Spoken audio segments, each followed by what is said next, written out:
या दोघांमध्ये लागले होते पुशअप चॅलेंज. तर या दोघांमधून कोण जिंकलं हे मी तुम्हाला शेवटी नक्कीच सांगतो.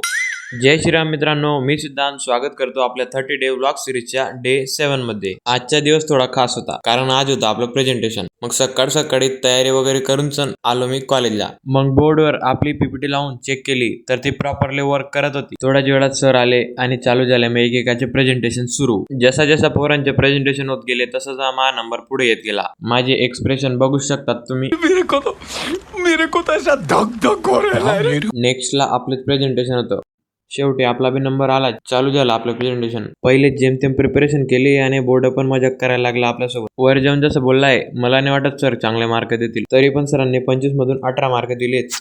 रात्री जेवण वगैरे करून कॉलेजला आलो तर रसूल आणि पारस मध्ये चॅलेंज चालू होतं पुशअप मारायचं. भाई हा पारसचा छोटा पॅकेट बडा धमाका निघाला.